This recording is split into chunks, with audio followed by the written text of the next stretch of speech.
Breast cancer surgery అంటే బ్రెస్ట్తో పాటు under ఆర్మ్లో ఉన్న లింఫ్ నోడ్స్ కూడా సర్జరీ చేయాల్సి వస్తుంది.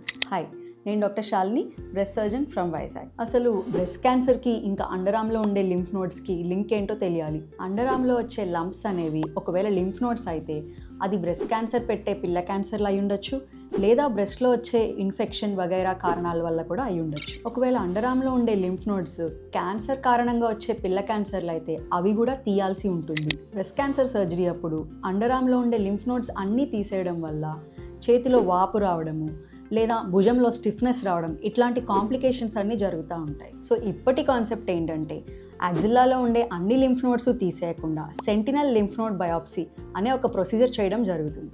ఈ ప్రొసీజర్ వల్ల ఫస్ట్ లింఫ్ నోడ్ ఏదైతే క్యాన్సర్ నుంచి వచ్చే ఫస్ట్ లింఫ్ నోడ్ ఏదైతే ఉందో అది డిటెక్ట్ చేసి అది ఒక్కటే రిమూవ్ చేయడం వల్ల మొత్తం లింఫ్ నోడ్స్ అన్ని రిమూవ్ చేయకుండా స్టిఫ్నెస్ని మరియు ఇతర కాంప్లికేషన్స్ని ప్రివెంట్ చేయడం జరుగుతుంది. కంప్లీట్ యాక్సిల్లా సర్జరీ కాకుండా కేవలం సెంటినల్ లింఫ్ నోడ్ బయాప్సీ చేయడం వల్ల లింఫెడిమా రిస్క్ అనేది 50 to 60% వరకు తక్కువ ఉంటుంది. So this means that treatment is targeted but not traumatic. So మనం క్యాన్సర్ని రిమూవ్ చేయడం మాత్రమే కాకుండా మీ మూమెంట్ని, కంఫర్ట్ని కూడా ప్రిజర్వ్ చేయడం జరుగుతుంది. Remember, better treatment need not be always big.